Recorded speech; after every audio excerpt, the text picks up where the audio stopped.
ایک جرری دلیر ہے.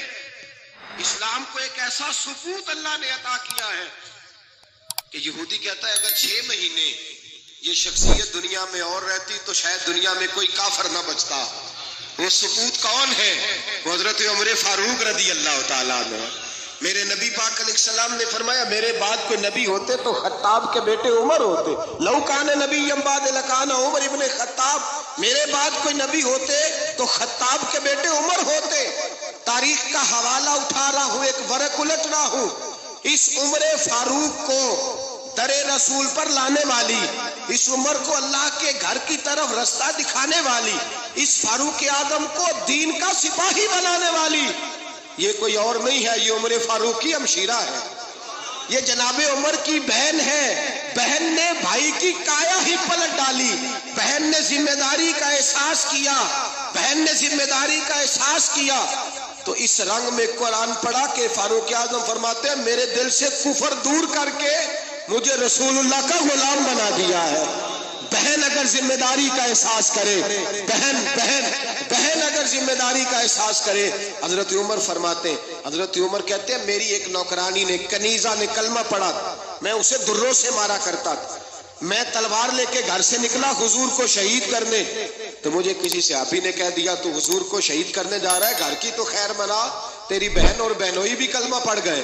کہتے میں گیا, باہر دروازے پہ تھا تو میری ہمشیرہ اندر قرآن پاک کی تلاوت کر رہی تھی. فاطمہ بنت خطاب, فاطمہ بنت, کتنا پسند ہے یہ نام صحابہ کا, کس کس نے رکھا ہوا ہے.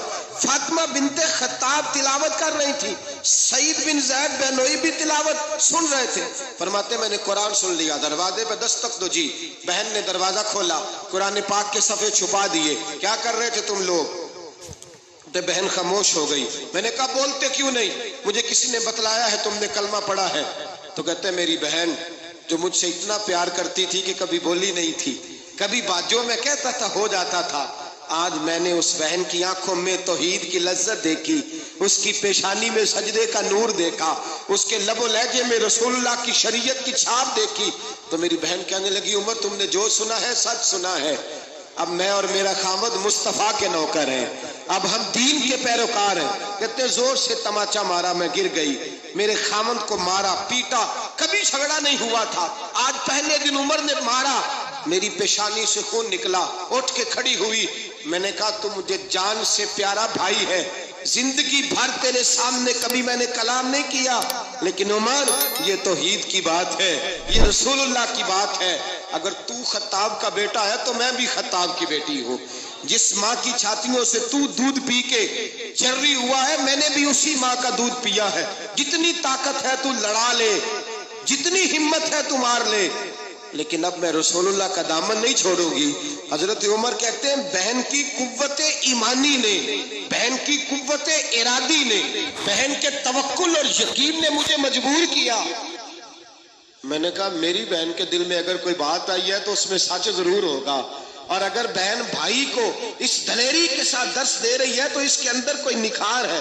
میں نے کہا لا ذرا تو کیا پڑھ رہی تھی؟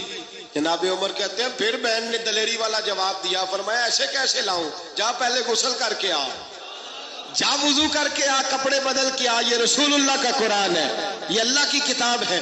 بے وضو بے غسل نہیں پڑھی جا سکتی. فرماتے میں غسل کر کے کپڑے بدل کے جو بیٹھا, بہن نے قرآن پڑھا, بہن نے قرآن پڑھا. اللہ کرے بہنیں بھائیوں کو قرآن سکھانے لگے, اللہ کرے بہنیں بھائیوں کو حدیث سکھانے لگے, اللہ کرے بہنیں اپنے بھائیوں کو رسول اللہ کے در پر جھکانے لگے, اللہ کرے بہن کہنے لگے آ جا مل کر کے دونوں دین کی. بہن نے قرآن پڑھا, فاروق اعظم رو رو کے نڈال ہو گئے. حضرت عمر کہتے ہیں بہن کی زبان سے چند آیتیں سنی تو میں نے کہا مجھے باندھ لو, ہاتھ باندھ لو. میں حضور کو قتل کرنے کے ارادے سے آیا تھا نا, اب مجھے باندھ لو. کرو آیا سا مار مقامنے نو, ہن مینو مار دے لے چلو. مت عمر دی عمر برباد ہوئے جتھے عمر سوار دے لے چلو. اب مجھے لے جاؤ در رسالت ماپ. ایک بہن نے ذمہ داری کا احساس کیا تو حضرت عمر جیسا سپوت دیا. بہنیں اگر ذمہ داری کا احساس کرے, ذمہ داری کا احساس کرے تو اسلام میں بہت بڑا انقلاب آ سکتا ہے.